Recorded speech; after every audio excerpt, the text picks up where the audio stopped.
Lisa Martinez rubbed her tired eyes and stared at the computer screen again. She had been working for 14 hours straight in the communications center deep inside the Colorado mountains. Her job was to listen to signals from space, but most days she only heard static and noise from distant stars.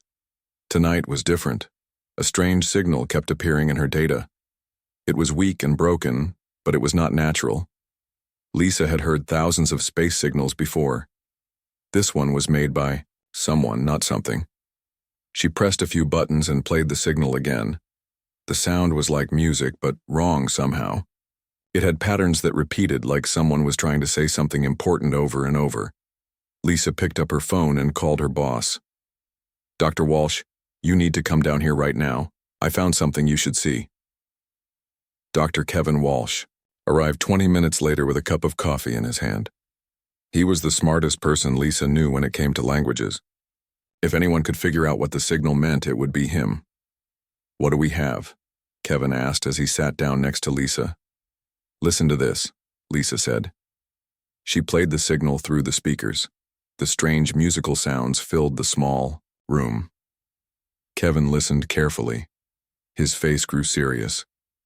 "Play it again, but slower this time." Lisa adjusted the controls. The signal played again, stretched out so they could hear each part clearly. Kevin grabbed a pen and started writing notes on a piece of paper.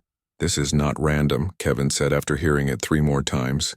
"Someone is trying to talk to us. The patterns are too organized to be natural." Lisa felt her heart beat faster. "You mean aliens?" "Maybe. Let me work on this for a few hours. Can you clean up the signal? Make it clearer?" Lisa nodded and got to work. She used every tool she had to remove the static and noise. Slowly, the alien message became easier to hear. It was still strange and musical, but now she could make out different parts that seemed to repeat. Kevin worked through the night. He compared the sounds to every language pattern he knew. He looked for mathematical sequences and tried to find meaning in the rhythm. By morning, he had filled 6 pages with notes and diagrams. "I think I have something," Kevin said as the sun came up. His eyes were red from lack of sleep, but he looked excited. Lisa brought him fresh coffee. "What did you find?" "This part here," Kevin pointed to a section of his notes. "This sound combination appears exactly 47 times in the message, and this other part appears 31 times. Those numbers are too specific to be random." "What do you think it means?" Kevin played the signal 1 more time and followed along with his notes. "I think the repeated parts are words. Important words that whoever sent this wants us to understand." The door to the communications room opened and Admiral Jake Morrison walked in. He was a big man with gray hair and serious eyes. Lisa had only seen him a few times before, but everyone knew he was in charge of Earth's space military. "Dr. Walsh, I got your message. You said this was urgent." Kevin stood up quickly. "Admiral, we have received what appears to be an alien distress call." Admiral Morrison's face did not change, but Lisa saw his hands tighten into fists. "Show me." Kevin explained everything he had discovered. He played the signal and showed his notes. The Admiral listened without saying a word. "How sure are you that this is real?" the Admiral asked. 90% sure, Kevin said. "The signal is artificial. It has language patterns and it's coming from outside our solar system. Someone is trying to communicate with us." Admiral Morrison was quiet for a long moment. Then he picked up the secure phone on Lisa's desk. "Get me Captain Bell and the Emergency Council. We have a situation." Over the next 3 days, the communications room became the busiest place in the facility. Scientists, military officers, and computer experts all worked together to decode the alien message. Lisa barely left her desk. Captain Ryan Bell arrived on the 2nd day. He was younger than the Admiral, but had the same serious look in his eyes. Lisa had heard he was the best starship commander Earth had. "Any progress?" Captain Bell asked Kevin. "We're getting there. Look at this." Kevin showed him a new page of notes. "We think this sound means help, and this one means danger. The message keeps repeating these words along with what might be location coordinates." On the 3rd day, they finally broke through. Kevin ran into the room where Admiral Morrison and Captain Bell were meeting. "We got it," Kevin said, breathing hard. We decoded the message. Everyone in the room stopped talking and looked at him. Kevin read from his paper. Help us. We are the Cathara of Serenity Prime. The Vorthan Empire attacks our world. Our defenses fail. We die soon. Anyone who hears this, please help us. We are peaceful people. We have children. Please help. The room was completely silent. Admiral Morrison stood up slowly. Dr. Walsh, how far away is this signal coming from? About 47 light years, sir. The signal is old. By the time it reached us, whatever is happening there might already be over. Captain Bell looked at his watch. With our fastest ships, we could reach them in 3 weeks. Admiral Morrison walked to the window and looked out at the mountains. So somewhere out there, an alien race is under attack. They sent out a call for help, not knowing if anyone would hear it or care. Lisa found herself speaking without thinking.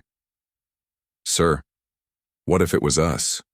What if Earth was under attack and we sent a message into space hoping someone would help? The Admiral turned around and looked at her. For the first time since she had met him, he almost smiled. That's exactly what I was thinking, Martinez. He picked up his phone again. Get me the president. Tell him we need to talk about humanity's first rescue mission.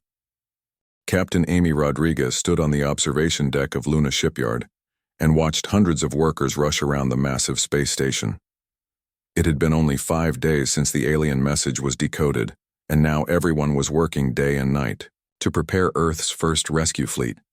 She had never seen the shipyard so busy. Sparks flew from welding torches as engineers added new weapons to the ships. Supply trucks moved back and forth, loading food, ammunition, and spare parts. The noise was incredible even through the thick glass windows.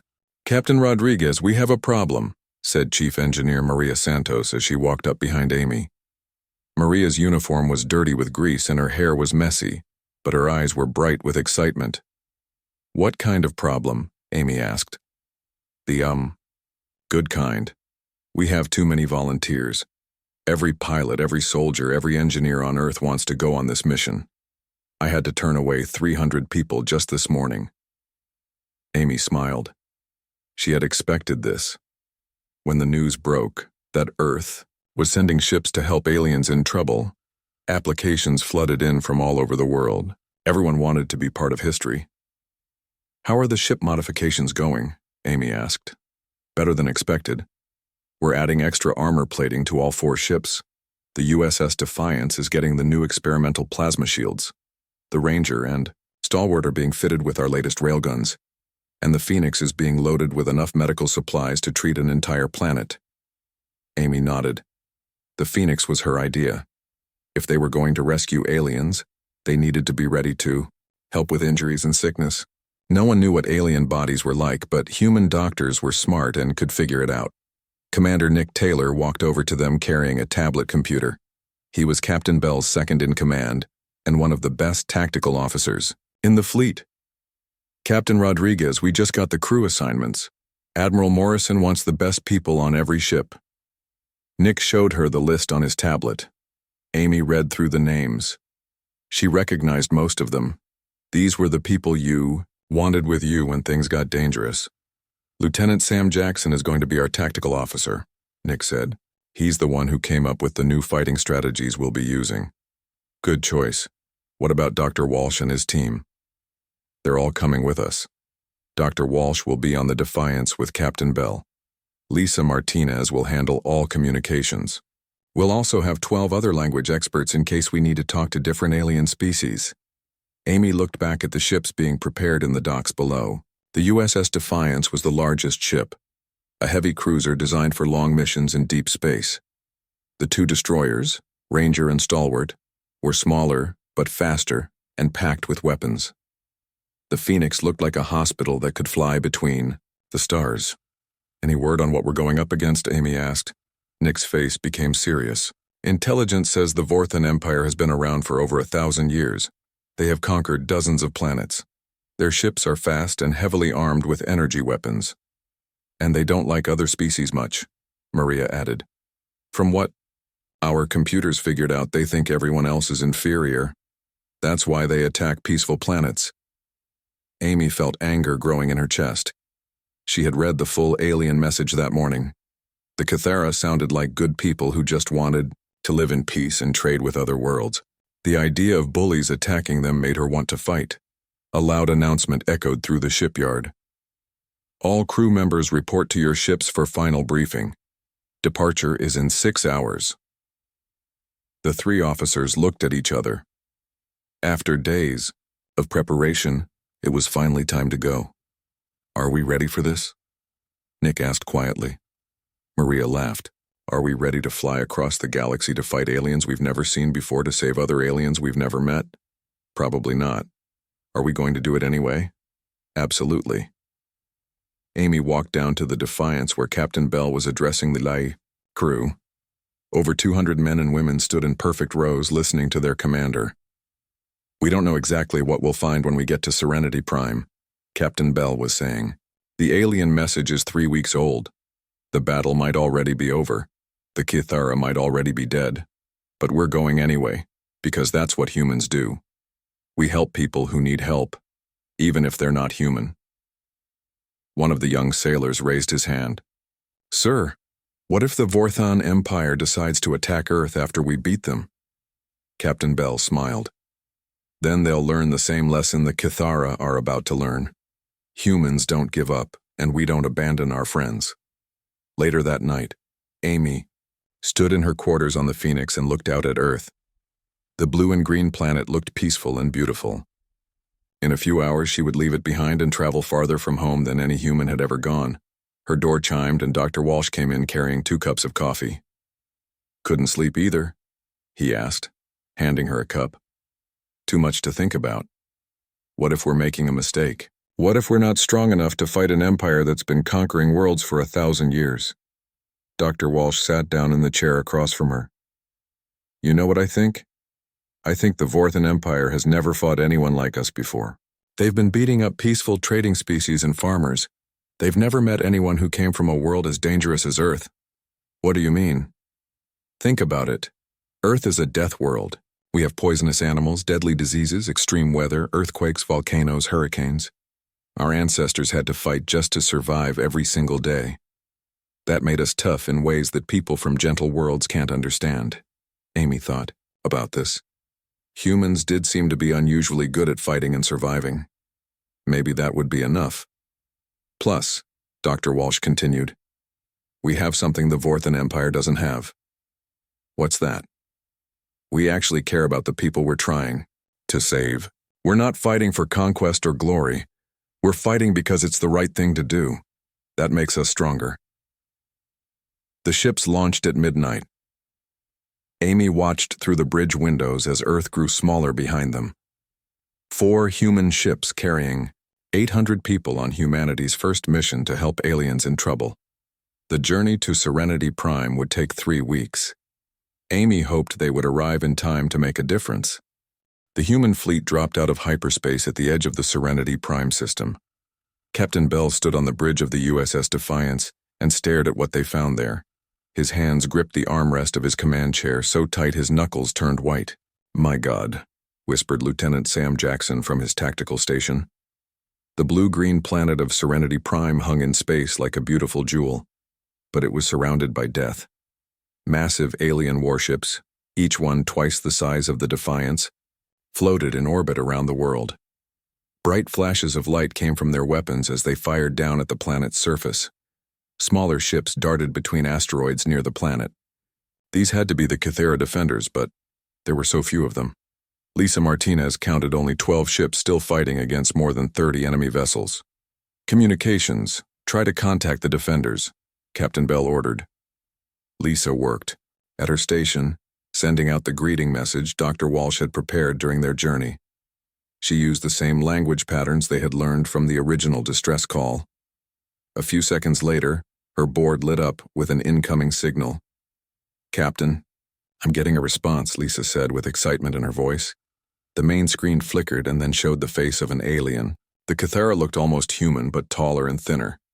His skin had a slight blue tint and seemed to shimmer like crystal. His eyes were large and completely black, but somehow Lisa could tell he was surprised and hopeful.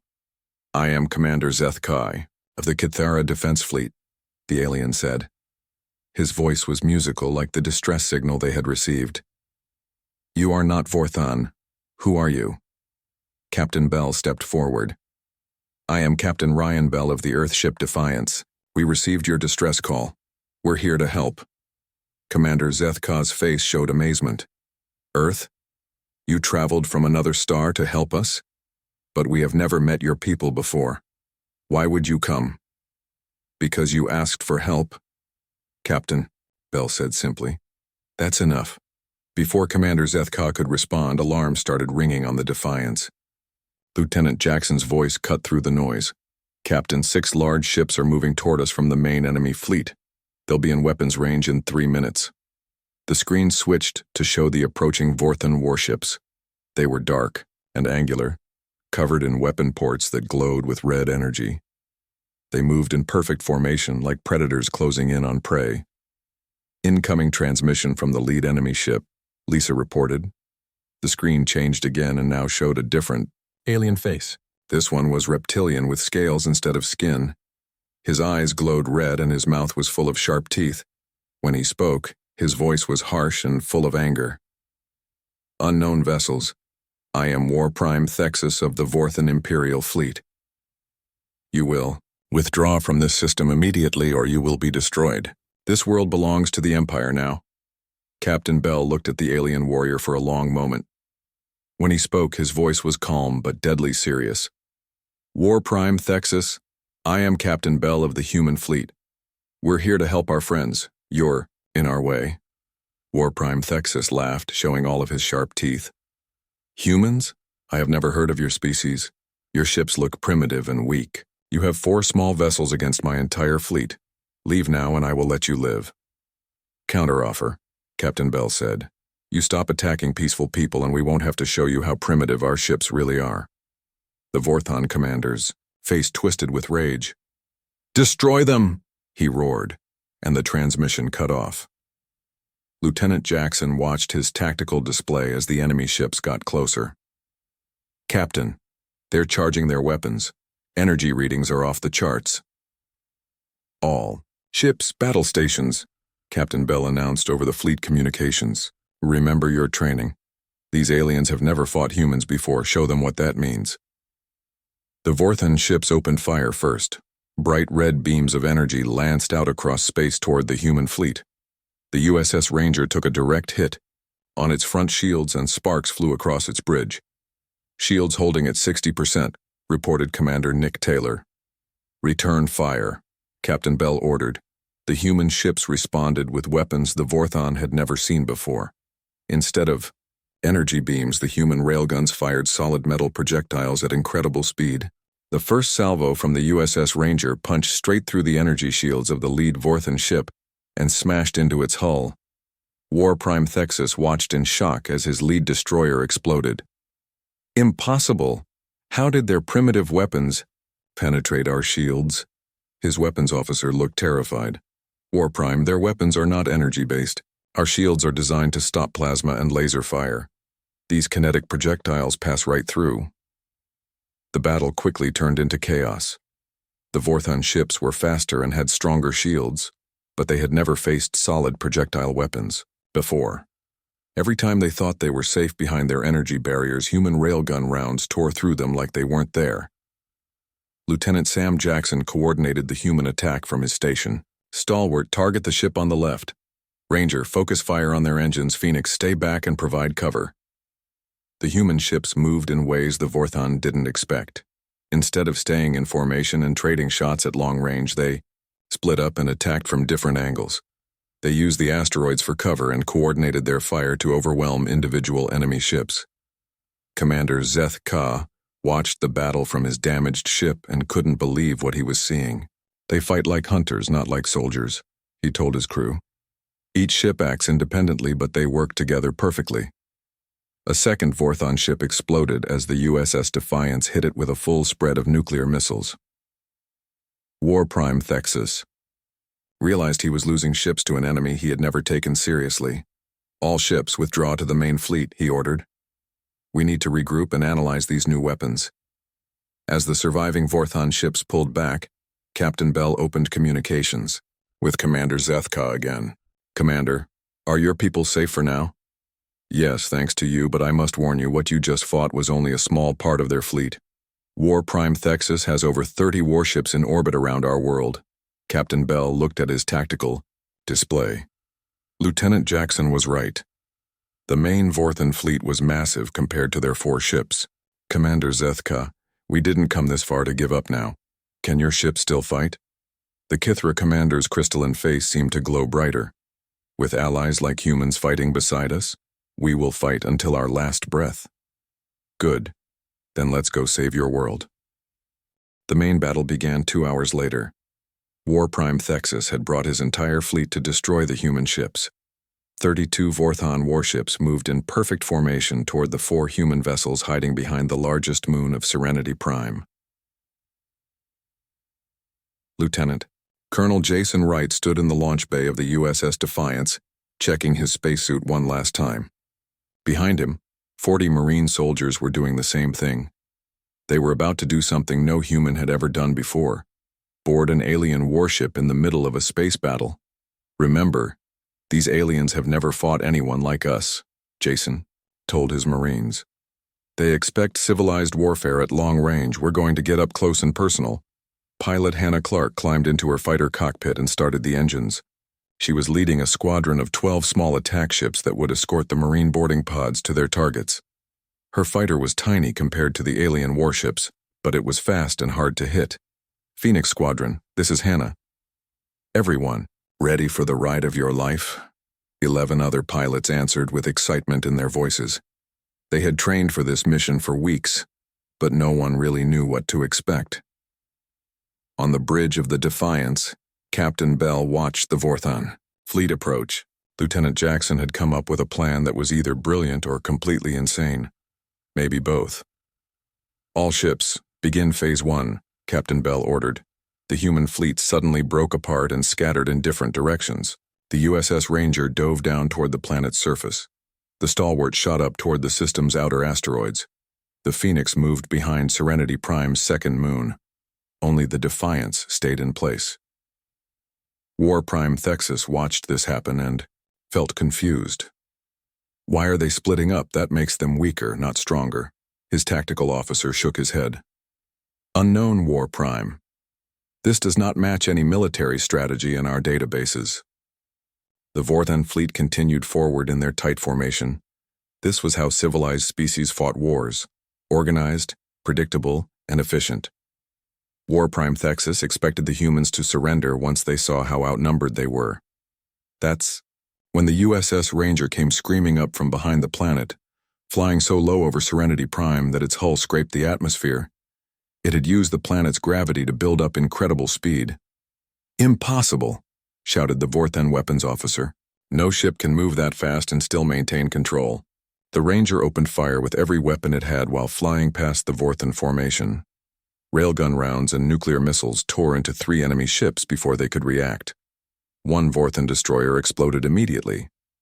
Before the Vorthan fleet could turn to chase the Ranger, the USS Stalwart attacked from above.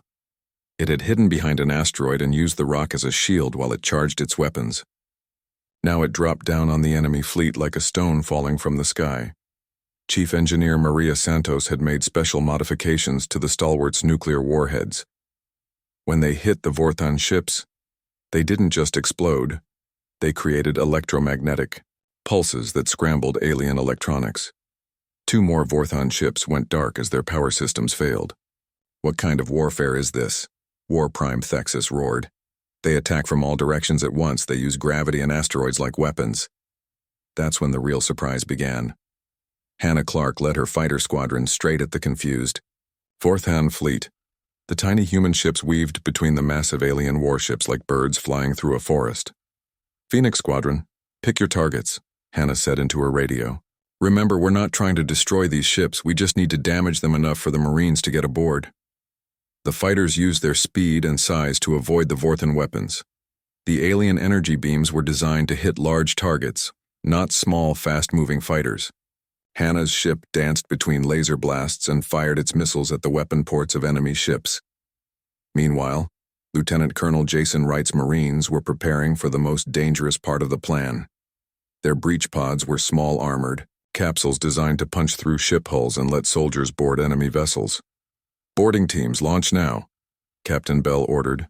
20 breach pods shot out from the human ships toward the damaged Vorthon vessels. Each pod carried 2 Marines armed with weapons the aliens had never seen before. The first pod hit the side of a Vorthon cruiser and drilled through the hull like a bullet. Jason Wright and Sergeant Paul Miller tumbled out into the alien ship's corridor, their magnetic boots clanking on the metal floor. The Vorthon soldiers who came to stop them had never fought anyone in a vacuum before. Their ship had lost air when the humans broke through the hull, but the Marines were perfectly comfortable fighting in space. They had trained for years to fight in the deadly environment of space. "Impossible," gasped a Vorthon officer through his emergency breathing mask. "How can they move so well without air?" Sergeant Miller answered by placing an explosive charge on the ship's power core. The Marines had studied Vorthon technology during their journey and found a critical weakness. The aliens used centralized power systems that could be overloaded. 15 seconds to explosion, Paul told Jason. "Time to go." The 2 Marines ran back to their breach pod and launched themselves toward another target. Behind them, the Vorthon cruiser's power core overloaded and the entire ship went dark. All across the battlefield, human Marines were boarding damaged alien vessels. The Vorthon had never experienced this kind of fighting. Their warriors were trained for ship-to-ship combat with energy weapons, not hand-to-hand fighting in damaged, airless corridors. Commander Nick Taylor coordinated the attacks from the Defiance. "Team 7 hit the command center of that destroyer. Team 12, take out the engines on the ship to your left." War Prime Thexus watched in horror as his fleet fell apart.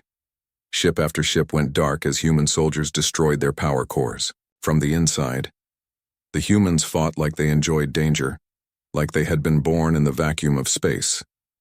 "War Prime," his communications officer said with fear in his voice. "I'm receiving reports from the boarded ships. The humans, they're not just soldiers. They're predators. They hunt in the dark corridors of our ships like they were made for it." That's when War Prime Thexus finally understood what he was fighting. These weren't just another civilized species with advanced technology. These humans came from a world so dangerous that fighting in space was natural to them. Chief Engineer Maria Santos was monitoring the battle from the Phoenix when she made a discovery that changed everything. "Captain Bell, I've been analyzing the Vorthon power signatures. Their ships have a critical weakness. If we hit their main power cores with nuclear weapons, the entire ship will overload." "Are you sure?" "Positive. Their energy-based technology is more advanced than ours, but it's also more fragile.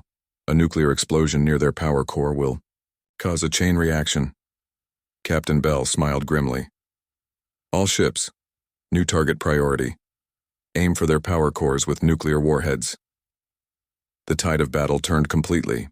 Human nuclear weapons, which the Vorthon considered primitive, proved devastatingly effective against their advanced energy systems.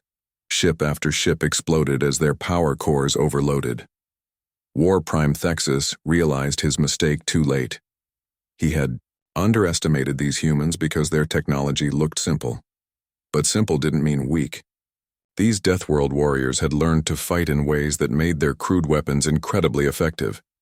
"All ships, retreat to the edge of the system," he ordered. "We need to regroup and send word to the Empire. These humans are more dangerous than anything we've ever encountered." As the surviving Vorthon ships fled, Commander Zeth Ka contacted the human fleet. "Captain Bell, your people fight like legends from our oldest stories. We owe you our lives." Captain Bell looked at his damaged but victorious fleet. They had done the impossible. Defeated a superior enemy through courage, tactics, and the deadly skills learned from living on a dangerous world. "Commander, the battle isn't over yet, but we're going to finish what we started." The final battle lasted 6 hours. War Prime Thexus tried 3 more times to break through the human and Kythera defense, but each attack failed worse than the last. The humans adapted to every Vorthon tactic within minutes, while the aliens couldn't figure out how to fight an enemy that refused to follow the rules of civilized warfare. Captain Bell stood on the bridge of the USS Defiance and watched the last Vorthon ships retreat toward the edge of the star system. Smoke drifted through the air from damaged control panels, and half his crew had bandages on their arms and faces. But they were alive, and they had won. "Final count, Lieutenant Jackson," Captain Bell said. "Sir, the Vorthan fleet started with 32 ships. They're leaving with 8. The rest are either destroyed or disabled and drifting in space," Sam Jackson reported with satisfaction in his voice. "Casualties on our side?" "The Ranger took heavy damage, but she's still flying. The Stalwart lost her main engines, but Chief Santos says she can fix them. We lost 2 Marines during the boarding actions, and we have 37 wounded across the fleet." Captain Bell felt the weight of those losses. 2 good people had died to save aliens they had never met. But he knew they would have wanted it this way. That's what humans did. They protected others even at the cost of their own lives. Commander Zethka's face appeared on the main screen. The Cathera leader looked tired but grateful. His crystalline skin seemed brighter than before. And Lisa Martinez realized this might be how his people showed happiness. "Captain Bell, the Vorthan ships are leaving our system. For the first time in 3 months, Serenity Prime is free. My people want to thank you properly. Will you come down to our world?" Captain Bell looked around his bridge at his exhausted crew. They had traveled 47 light years and fought the biggest space battle in human history. They deserved to see what they had accomplished. "We would be honored, Commander." 2 days later, a shuttle from the USS Defiance landed in the capital city of Serenity Prime. Captain Bell, Dr. Walsh, Lisa Martinez, and a small group of officers stepped out onto the surface of an alien world for the first time in human history. The city was beautiful beyond anything they had imagined. Tall spires made of what looked like living crystal reached toward the sky. Gardens filled with strange, colorful plants grew between the buildings. The air smelled like flowers and rain. Thousands of Cathera had gathered to greet them. The aliens were even more graceful in person than they had appeared on the communication screens. They moved like dancers, and their voices created harmony when they spoke together. Commander Zethka approached the humans with what Dr. Walsh recognized as a formal greeting gesture. The Cathara leader held his hands out with palms up, which seemed to mean peace and friendship. "Welcome to Serenity Prime, friends from Earth. You have given us back our world and our lives. How can we ever repay such a gift?" Dr. Walsh stepped forward. He had been practicing Cathera phrases during the journey home and wanted to try speaking their language. When he spoke, his words came out as musical sounds that made the gathered aliens gasp with surprise and delight. "We came because you asked for help." "That is payment enough," Dr. Walsh said in the alien language. An old Cathera female approached the group. She was smaller than the others, and her crystalline skin had a golden tint that showed her great age. She spoke to Commander Zethka in rapid musical tones. "Elder Silna wants to know about your world," Commander Zethka translated. "She says she has studied many species, but she has never heard of humans before. What kind of world creates people who travel across the galaxy to fight for strangers?"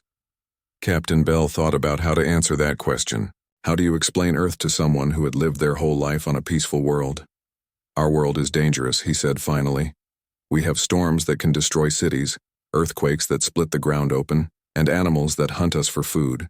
Our ancestors had to fight every day just to survive. It made us tough, but it also taught us that life is precious. When we heard that someone needed help, we couldn't ignore it." Elder Silna listened to the translation and then spoke again. Her voice was like wind chimes in a gentle breeze. "She says humans are the first warrior species she has met that fights to protect rather than to conquer," Commander Zethka explained. "She wants to know if all death worlds create people like you." "We don't know," Lisa Martinez said. "You're the first aliens we've ever met, but if there are other dangerous worlds out there, maybe their people are like us too." Over the next week, the humans learned about galactic civilization from their new Cathara friends. There were hundreds of intelligent species scattered across the galaxy, but most of them were peaceful traders and farmers.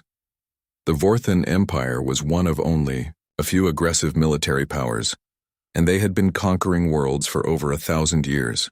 "The galaxy has been waiting for someone who could stand up to empires like the Vorthan," Commander Zethka explained as he walked with Captain Bell through one of the crystal gardens. "Most species surrender rather than fight. We tried to resist, but we are not warriors.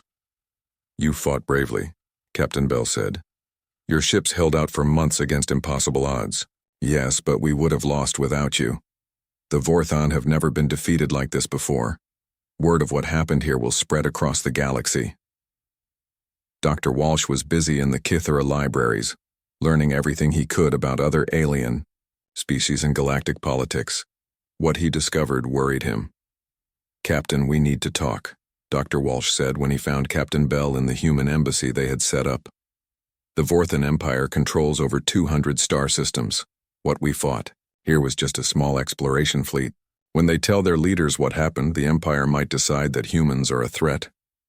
Captain Bell had been thinking the same thing. You think they'll come for Earth? Maybe. Or they might try to destroy us before we can help any other species fight back against them. That evening, Admiral Morrison contacted the fleet from Earth. His face on the communication screen looked proud but concerned. Congratulations on your victory, Captain. The whole world is celebrating, but we have a problem. Our deep space sensors are picking up Vorthon ships heading toward other systems. It looks like they're attacking more peaceful worlds. Captain, Bell felt anger growing in his chest again. The Vorthon Empire was taking revenge on innocent people because they had been defeated by humans. Admiral, request permission to intercept those ships. Permission granted. But you're not going alone this time. We're sending you reinforcements. The President has authorized the construction of 20 new warships. Every nation on Earth is contributing ships, supplies, and crews. Commander Zethka entered the room during the conversation. He had been listening and his face showed determination. Captain Bell, the Kithera Collective wishes to join this alliance. We may not be warriors, but we have ships and we want to help protect other peaceful worlds. The galaxy is changing, Admiral Morrison said from the screen. Peaceful species are starting to hope again. They're asking if humans will help them stand up to the empires that have bullied them for centuries. Captain Bell looked out the window at the beautiful crystal city of Serenity Prime. A few days ago, this world had been under attack, and its people were dying. Now children played in the gardens, and their parents worked to rebuild what the war had damaged. Admiral, tell Earth that we accept. The human fleet will protect any world that asks for our help. Lisa Martinez was monitoring galactic communications from her station when she heard something that made her smile. Dozens of species across the galaxy were sending messages to each other, all talking about the same thing. The humans had come. The Deathworld warriors were real. For the first time in centuries, there was hope that the galaxy could be free. War Prime Thexus arrived back at the Vorthon Empire's capital with only 8 ships left from his mighty fleet. When he reported to the High Command about his defeat, the other war leaders laughed at his story. Defeated by primitives with kinetic weapons? Impossible. But when more reports came in from across the galaxy, the laughter stopped. Human ships were appearing everywhere, helping peaceful species fight back against Vorthon expansion. The Empire's easy conquests were becoming costly battles. The galaxy would never be the same. Humanity had announced itself to the stars not as conquerors but as protectors. And across hundreds of worlds, people looked up at the night sky and hoped that if trouble came, the humans would come too.